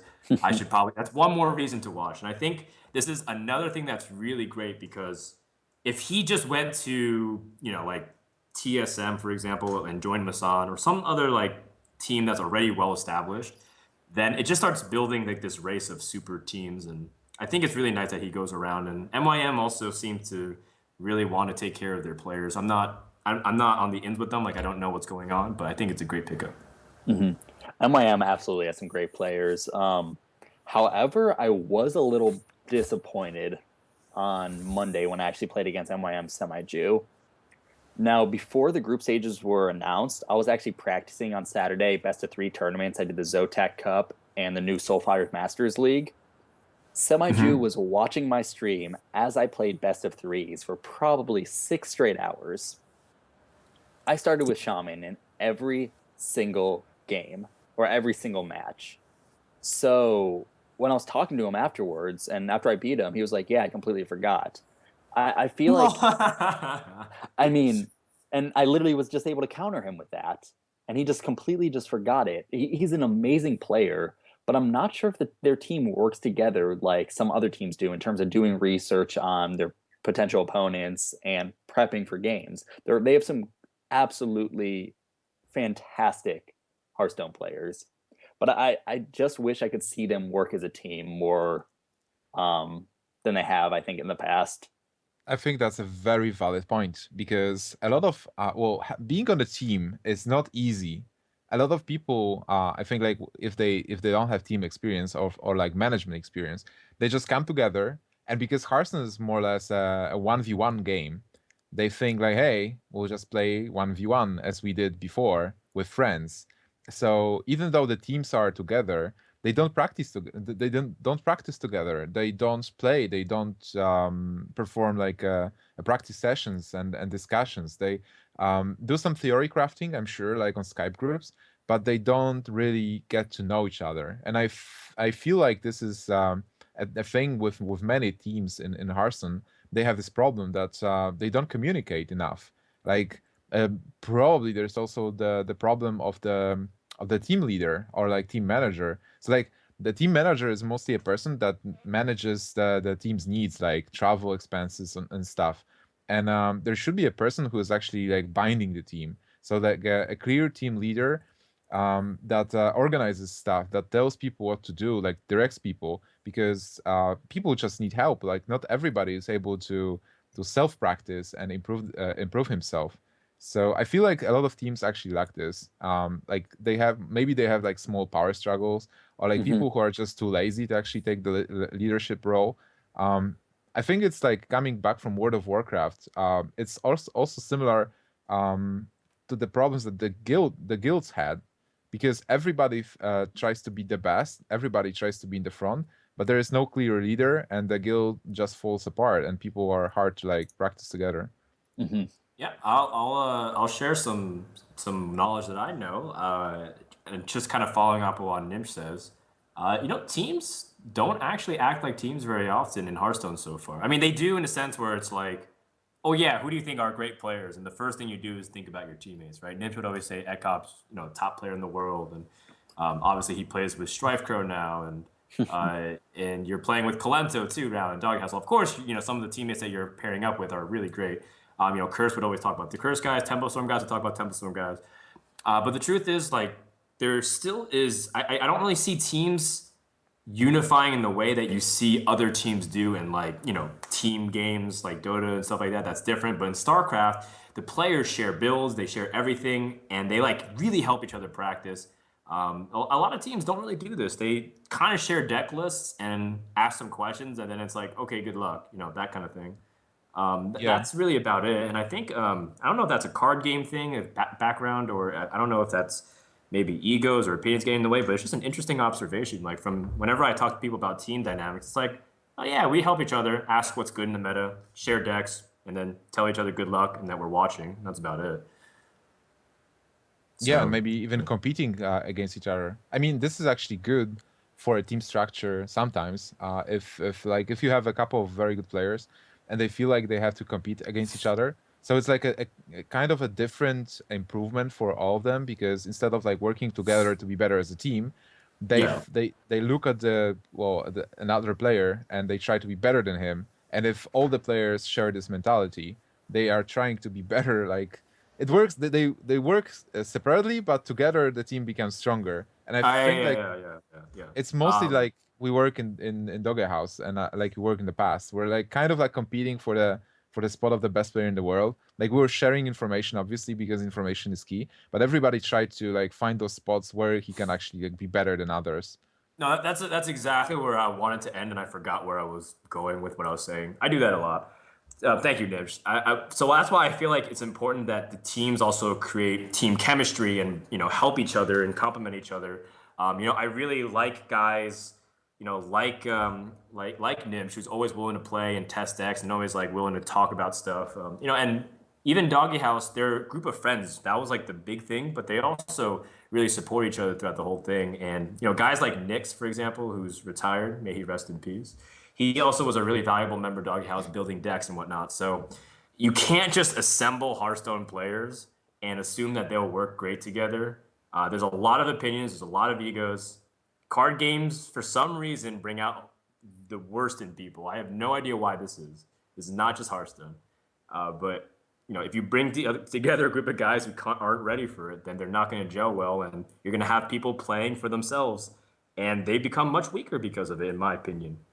So my creed to teams is that start acting like teams, because I think it'd be really nice to see more of that team dynamic and team chemistry. Imagine a team where you have like top 5 players from the pool of the top players across the world, but none of those players are actually deck builders. They are mostly tournament, like very sharp players. So will that team actually work without any deck builders there? I'm not gonna shoot. I'm not gonna shoot any bullets. I'm out. I'm reloading. Dart, take it away.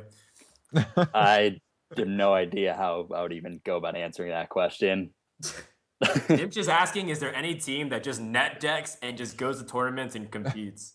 Yeah, basically. I That's really basically don't who's think asking. Is so. anybody out there that lacks creativity who's the No, epitome of unoriginal? most of the teams I know of are actually all very skilled. Obviously, Tempo Storm loves making their own decks. MYM, VVB, both great teams. Team Ferris, which includes Freshka. I think it has I'm a Murgle. They've always made some weird decks. Freshka using his weird mid-range Druid deck recently. I mean, mid-range Hunter deck.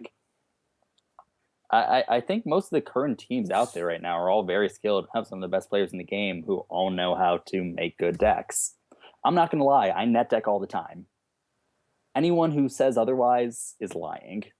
Because with a game that has so few cards right now, it is impossible to not use decks that other people have already made. A lot of times I'll net deck and change one or two cards depending on who I'm expecting to face or what I'm seeing on the ladder. But there's very little room to not net deck at this point in the game. I also like the dynamic of the game because everything is online. We have tournaments every day. So the flow of information is so vast, like so many players testing ideas all the time. So it's like really hard to be the only person, and there is no point to be the only person that actually analyzes the metagame if all the people around the world are doing this, and you can just go there and look at the resources and try to take the best thing or like try to adjust based on the information available. If there's one person you shouldn't net deck, at least for ladder climbing, oh, Dart knows who I'm talking about. It's Dart. Because what happened was the other day, I was like trying to play some ladder and stuff, and then I was on a call with Oh, you're gonna Dart. bring this up? And then Dart was like, "Hey, dude, I'm playing like the best deck in the meta. You gotta try this out, man. It's gonna be awesome." And I'm like, "Okay, cool," because I was playing the same class but a different version of it, and I was like, Mm-hmm. "Okay." So he tosses it, and then he kind of like coaches me, and then we go on the most insane losing streak ever, and I lose so many stars, and Dart feels so bad. He's like, "Dude, just give me your account. I'm gonna play on it and get those stars back." I'm like, "No, come on, man. I want to do this myself." So don't net I don't felt net bad deck because literally the Dart. day before I took that exact deck to top 10 legend, but Yeah, I just kind of was you like, were ranked number 7, right? Yeah, you were like yeah, I super was high. ranked 7 legend right there.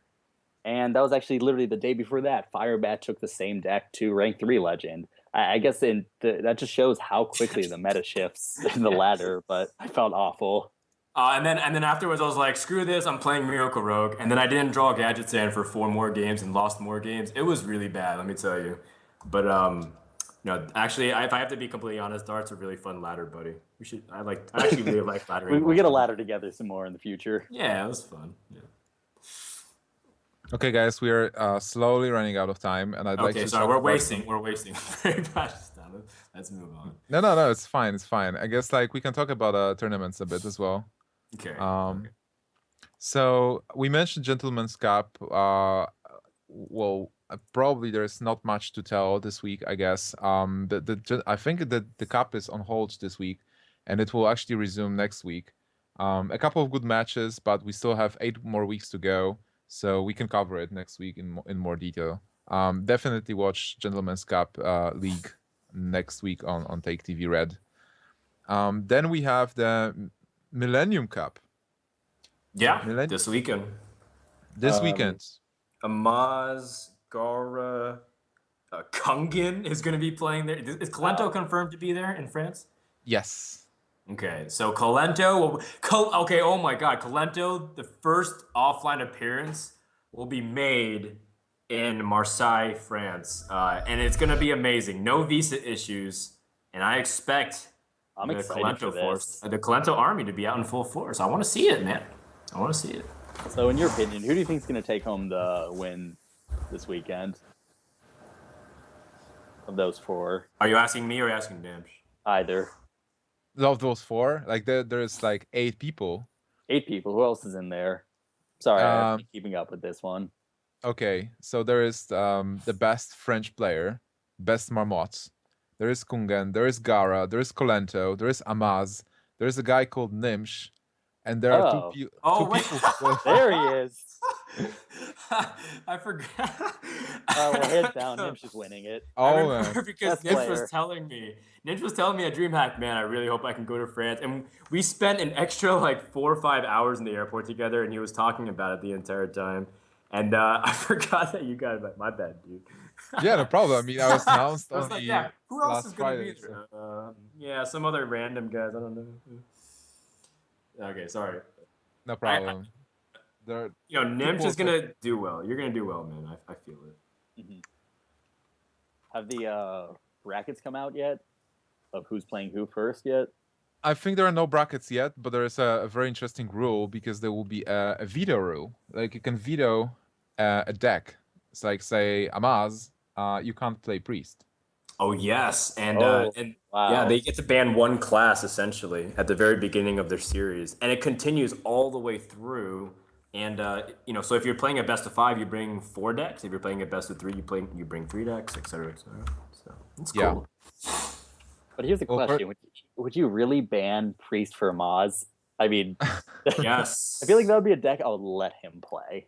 I mean, yes, uh, Well, he's one of the best Priest players, hands down. But even if you're the yeah. best Priest player, you're still playing against a Priest. okay, this No, might no, no, no, no, this no, might be spoiling my no. strategy a bit, but like No. I had a dream of a miracle-less, miracle-free metagame. Ooh, Imagine Well, I mean, just that's you just ban rogues, right? ban rogue, yeah. Six strat, bro. I know. I think you do ban priest against Amaz because he spent so many hours playing priest. It's far and away the most comfortable class that he knows, and I'll go on record and say that I don't think Amaz's priest build is optimal as a whole, but I think it works for him because not only is he familiar with the cards, but he's also knows his range more intimately, and that's actually really cool that that kind of deck exists. That you can't just copy Amaz's deck and expect to get the same results as him. He knows the Yeah. risks he can take with it, and he performs better with it. And he's spent hundreds and hundreds, I wouldn't even dare say thousands of hours playing Priest. You take away one of those comfort classes that he knows he can resort to, and he's aware of what's best to mulligan in every scenario, and you force him on a class that's less comfortable. Amaz is, he also says he doesn't play much Miracle Rogue, so say he had it and he was forced to do it, he might make some fundamental errors because he's not as familiar with it. So I do say you ban Priest against Amaz. But That's there are mind my strategy against it. Frodan, but what about the mind games? Like Amaz going into this tournament will assume that people will ban priest, so he's actually not bringing priest, and people ban it, and he's like, haha, I have 4 different classes I can choose. You have to be yeah. cautious there. The Hmm. mind But games then, are but then real. it's like banning yourself. Then it's like Well, banning yourself kind to of, that class. yeah, kind of, yeah. Then you So, can't play did, it. Nimsh, do you like that format of this upcoming tournament? Then, With bans? Oh, yeah. this format is much better already. Sorry, I know I'm jumping in, but No, no I problem. I mean, go ahead. yeah, I don't know yet. I will know after the tournament because I'm kind of like a purist. Like I like the game as the designers like the game. So I don't really. I mean, I enjoy like specific formats with different stuff and fun stuff, but I feel it's a bit different than what designers have in mind. So Hmm. how will the metagame without Miracle Rogue look like? And also because maybe I will know that I will ban Miracle Rogue, or like maybe I will ban Freeze Mage. I can prepare my decks to be exactly Hmm. against the metagame without a Freeze Mage, maybe, or like a Exactly. metagame without a Miracle Rogue. So it will change my decks, and it might change the decks of my opponents, which will lead into a real like a weird setup where the decks are not really the top-notch tournament decks, but they're Hmm. more like a gimmicky anti-format decks. Yeah, I agree with Nimsh. I think it's just like you can get away with so much by doing this. If like to take a practical example, a lot of Miracle Rogues adjust their decks because they want to win the mirrors. Things like Sinister Strikes, things like Assassin's Blade, like those things all help tilt the percentages in your favor. Even Chinese players run like Ooze in their Miracle decks because they want to win the mirror that badly. That kind of stuff, you can immediately just don't have to worry about that. You can always just kind of say, I'm going to ban Miracle for my opponent, or I'll ban Rogue for my opponent. I won't have to worry about winning the mirror and that kind of stuff.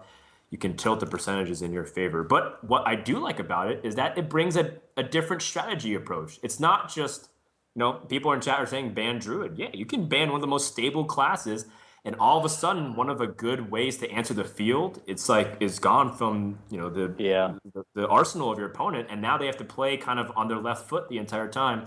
This brings an element of strategy out of the game that is much needed, because then brilliant strategies coming into tournaments are rewarded heavier, in my opinion.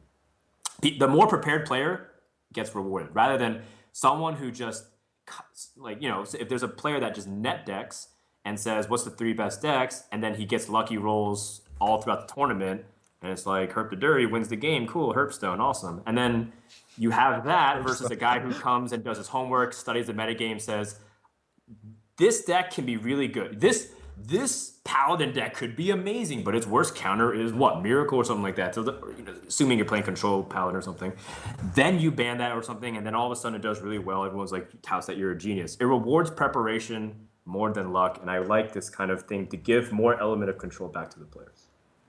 So do you think the tournaments will evolve into a certain type of format that'll be consistent throughout, such as the banning picks or the best of 5, switching decks between? Do you think there will ever be an end game tournament format? Personally, I think this will be the direction that tournament organizer can take, because it gives a lot of variety for the tournament and it gives you a unique feel. So it really depends on what people really want to see. I think it's more based on the audience. Like, if the audience is like, hey, we want to see those wacky different formats when people do different stuff, or if people are like, when you organize this kind of a tournament, people are like, yeah, whatever, we don't have to watch it because they are not playing the real decks, and everybody wants to see the real decks that they can use at home and play on ladder. So I'm afraid that this ladder drive will actually drive the audience to ignore those fun and creative tournaments. Mm-hmm. But then, on the other hand, well, as a tournament organizer, you do something unique. And as Dan mentioned, it's kind of like bringing more skill instead of luck to the tournament. So it's a very hard question, and it's hard to actually answer it.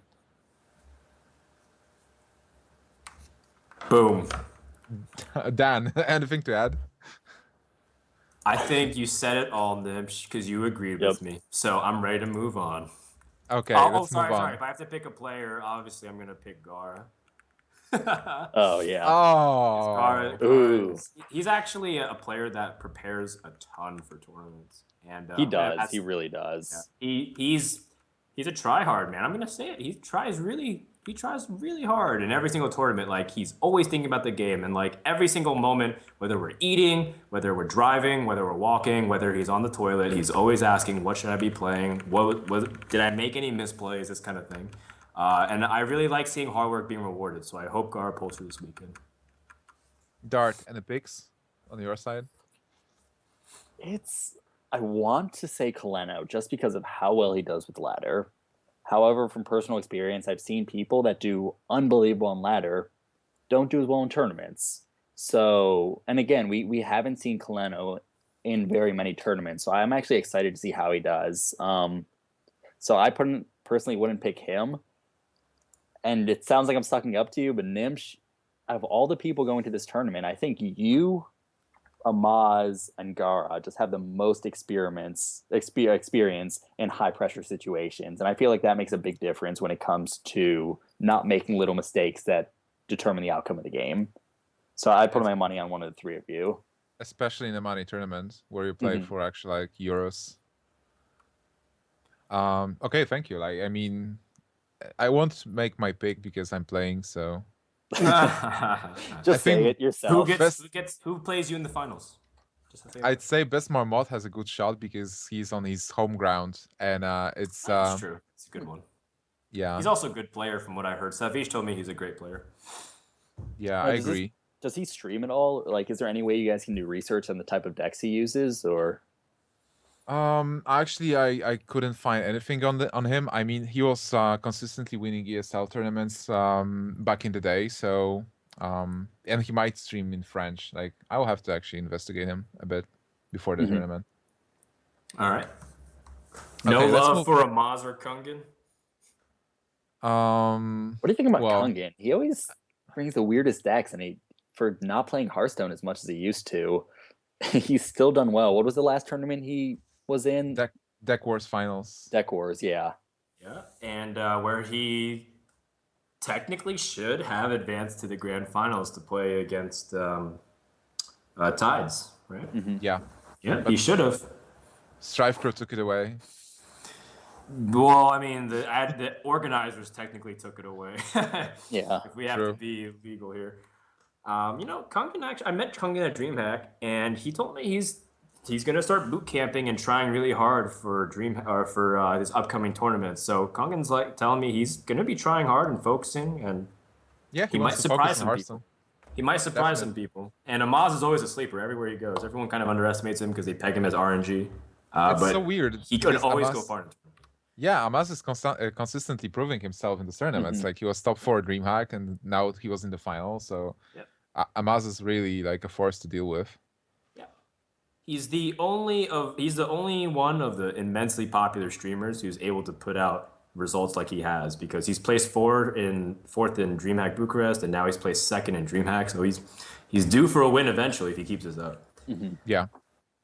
Now, here's a question. Do you guys think that Amaz uses Priest deck in every tournament because he's known for Priest and to kind of like build his popularity? Or just do you think he really thinks that he's good enough with Priest deck to compete with some decks that are regularly considered as just better? Well, the thing is, like, what I'm always telling people, if you don't know what to play what you know. And if you have so many decks to pick and you have so many hours spent on Priest, you'll feel really comfy in every matchup. Like, you know every matchup by heart. You can definitely pick that deck if you feel good about it. And especially if it's the deck that's not really popular and people will make mistakes playing against you because they don't know what to expect. So I think it might have like this, and also the popularity thing. Like, he didn't use Priest and Bucharest, and a lot of fans were really disappointed because there was no Priest. So here, I guess he really wanted to bring Priest, and it wasn't a bad pick. Like Frodan mentioned, he makes this deck work. So that would be my answer here. I think if you underestimate or you overlook Amaz as your opponent, he's gonna make you pay every time. Yeah. His Ragnaros, it listens to Amaz. He tells it all what you to gotta do pick. is scratch him a little bit and tell him where you want to go. Just click on where you want the target to go. He's stealing my RNG. This is preposterous. Okay, guys, let's move to the well played tournament. Okay. So we have Is a it- new tournament announced. Yeah. New tournament announced. I'll be casting this tournament this weekend. Oh my! So, like, you can take over. Tell us about this tournament. Yeah. So what's gonna be happening on the off hours of the Millennium Cup, which you could try your best to watch both. I think it's great. Is a well played cup. Well played is the guys that put on a lot of the cool stuff that you see in like the Challenger League stuff for Riot's League of Legends, and they also put on a bunch of cool StarCraft promotions in the past. And now they're trying to do Hearthstone. Me and Cham are going to be casting several good players or excellent players. We're going to have Dark Wanix, Trump, 2 Temple Storm guys, and Reynad Tides. I think RDU and Taj was announced yesterday, and there's still 2 more people yet to be announced. It's going to be kind of like Tavern Takeover style, except it's double elimination instead. It's just, a bracket, 8 players, $3,000 prize pool, and really fun games hopefully coming out.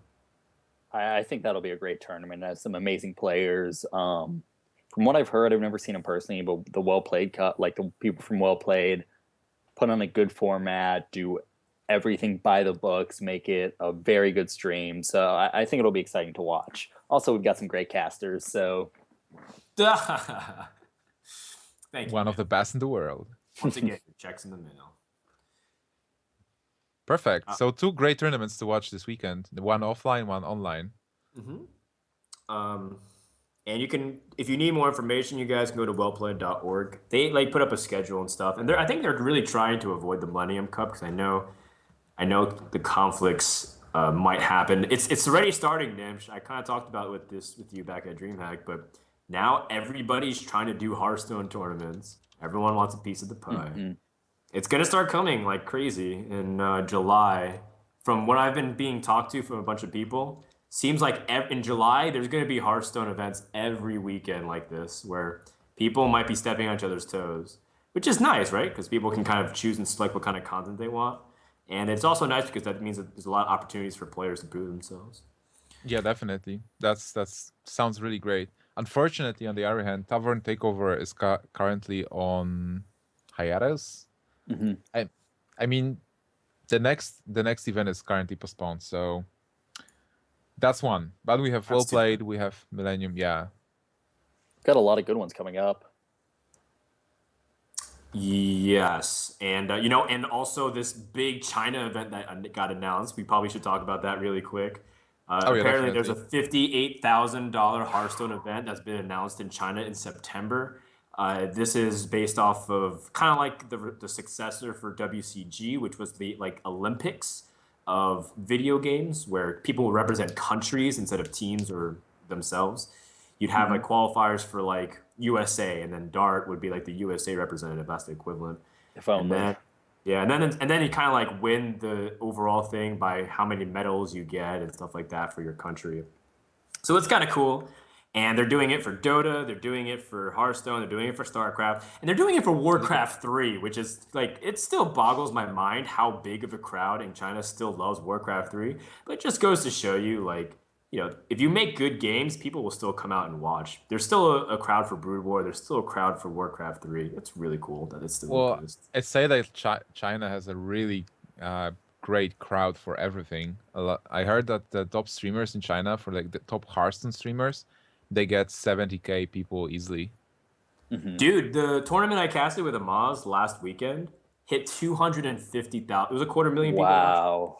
A quarter million people concurrently watching. Oh man, That's Totally a lot. It was Yeah. bananas, I'm telling you, man. It was pretty crazy. And it might be that one of these things where if Hearthstone for some reason doesn't grow and just kind of, dies off, which I hope it doesn't, and I don't think it will.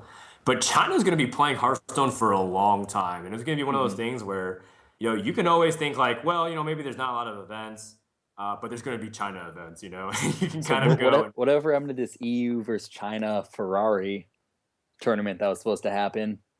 Oh, I don't know, but Do you remember that? I do Yeah. know that China did redeem themselves because they beat the Southeast Asian region. So, I heard it's actually funny because China thinks the West is behind the meta, and the West thinks China is behind the meta. So I really look forward to the day where, I guess it's September, where we get to see the West actually clash off against China, because those people think that they're really on top of stuff, and at the same time we think we are. So it's really Yeah, that would be interesting. so interesting. So I would still like to interesting see a North America versus Europe showdown. But there's so many Okay. people who play cross server, it doesn't matter. Wherever Like- your home, everyone has to pick a home country. Yeah, I guess. But, yeah. Strife Crow is actually from Poland. Oh, Is that a troll? Is that a troll? nope, we're Kind taking of. Stripe Crow. Sorry, Gnimsh. Oh man. Trying to get you, Lothar, and Strife Crow, and I'm missing like 5 Polish players that I'm supposed to know. There is a couple actually. The Polish scene is getting better and better. They're really close to like 2 Polish players won Zarek already. I think 2 are actually qualified for the BlizzCon qualifier from Europe, and there is more and more players getting interested into the game. So the Polish scene actually grows. If there are any Polish guys actually watching, I think in 2 weeks there is like a big tournament in like near Szczecin in Poland. And there will be an invitational and an open tournament, and it will be streamed and cast in the Polish. So I'm really looking forward to that. I will be there as well. All right, cool. Cool stuff. Cool stuff. Also Kobayashi Maru points out something great. The DKMR Invitational is also tomorrow. I think it's after Well Played finishes. So if you still haven't had enough Hearthstone, between the Millennium Cup, between Well Played Cup, definitely check out that as well. DKMR is like a cool show match to kind of get their team out there. I think they play like an in-clan tournament, and then those guys face off against guests, kind of like an NESL way. yeah, go check it out. It's gonna be cool. And talking about DKMR, we will have this Friday. Thais is playing versus DKMR Hosty, if I'm not mistaken. So on the iHeart King of the Hill series. So Ty's still the king. What? I think so. Oh Did he my lose? goodness! Someone needs to stop this kid. I think yeah, he's winning way too much. He's still the king. Like he won 5 times. Like He also last won week we deck actually skipped it. Did he pass Alchemix in terms of number of wins? Yes, Weeks definitely. in a row. Wow. He's like 5 wins right now, and he'll be playing for his 6th win. And he also just won Deck Wars against Sixo in comeback fashion. He was down 3-1 and he won 4-3. So congrats to Taj. Dude, I don't understand him. Like he's doing this all the time. Also versus Strife Cross. Like big comebacks all the time. He was losing like 3-0 and then he wins 4-3. Like how is it even possible? When you play Druid, sometimes you get Innervate, and when you do, it feels pretty good. Actually, that's an extreme rude thing to say. I think Taj played really well. I had it on in the background, kind of keeping my eye on it, and he played very well. And I think 6-0 set himself up to die a couple of times, unfortunately, because he made a low percentage play. I think when he was playing his Rogue, and then that actually, like, he played Rogue and he played Leroy Conceal, and that actually gave Taj lethal with Savage Roar. So unfortunate things like that, but in the end, it was a really entertaining series, and congrats to Taj. Yeah, Taj is on a roll in recent tournaments. I can't wait to see if he can keep this up in the near future. Kid's sick. He's one of those kids, one of those young prodigies. Him, RDU, and a few other people. Like, they can't drink, they probably can't drive, but they can play Hearthstone. A new wave. Okay, guys, I think this is actually a lot we talked about for 2 hours. So, any closing notes from your side? Anything to add? Go Dart, probably. I've been talking so much in the past hour. I just wanted to say thanks for having me. Again, I would like to apologize to MYM if I seemed a little harsh against your team. You are one of the greatest teams in Hearthstone. I'm excited to see you in the future. I'm kind of mean, throwing it out there. But quick shout out to my team, Good Guy, Life Coach, Firebat, Mano, and Count Chocula. Everyone follow me on Twitch, follow me on Twitter. My Twitch is DARTZZZZZZ. Lots of Z's. Get used to it. You made a mistake with that username, bro. Trust me, I did. I can't imagine who did darts with 4 and 5 Z's, but I'm not a fan of them. But yeah, quick shout out to gamersleague.com, one of our sponsors. And yeah, again, thanks for having me. I really appreciate it. All right, I'll go. Quick shout out to Gnimsh, who helped again prepare this week's notes, and a quick shout out to Temple Storm for everything we do. And hopefully we're going to take some of these tournaments and take some of these names this weekend. Definitely check out the Numerical Cup, the Well Played Cup, and even the DKMR thing. Reynad's going to be playing that as well. And we're out there to prove ourselves. Hyped is also still on the team. And people are kind of wondering what Hyped is. He's going to be back and showing some stuff soon. Other than that, you can follow me on Twitter at Frodan, or just figure out what I'm doing there. And I'll be casting some of the stuff too, so make sure to come watch and cheer me on. Okay, and on my side, shout out to iHeartFew sites and our King of the Hill series. Shout out to Simon, who's producing this show today instead of Zach. I hope he's doing a good job because I'm not watching the Twitch, so let's hope it was fun for you guys. Shout out to you guys for tuning in this week, and we'll be here next week as well. And shout out to Dogger House, and I guess that's it. So that's it from my side, and see you guys next week. Peace.